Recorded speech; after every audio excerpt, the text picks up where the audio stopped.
මොකද යකෝ කුලප් වෙච්ච වල් හරකෙක් වගේ අයියා නෝගලන් දැක්කේ නැද්ද? මොකද? ස්ට්‍රෝබෙරි ගෙඩියක් කෙහෙල් ගෙඩියක් එක්ක පැටව හැදුවේ. දොඩම් පැටව ආවේ. ඕ චූටි මොකක්ද මේක? කොණ්ඩයක්ද නිදිකුම් බගාලක්ද? බලනකොට හැටි විතරක්. මොන කුණ්ඩ වාලයක් වුණත් කමන්නේ මේ තියෙන මගුල වහාම නවත්තන්න ඕනේ. එහෙම කවුරුත් නෑනේ. අප්පට සිරි චූටි මේ අර බලනකො. පිටතර බර වෙච්ච කිකිලියක් වගේ ඔයි. කොහෙන්ද දන්නේ ඩිංගිත්තන් ජංගි කොටේ හොයාගත්තා. අපේ දුවටත් කැම්පස් ආවා අපි යවුවේ නෑ.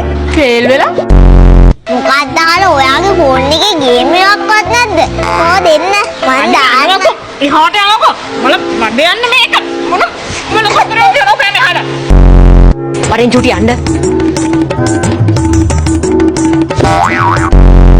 කොබලන් ආපෝ ධර්මස්කාරාගේ. ඔහොම ගියොත් නම් මනමාලේ බය වෙයි.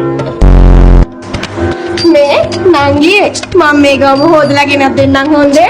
මේ අක්කේ ඔය ගවම ගැන තියෙන අදහස අත්කර ගන්න ඕනේ.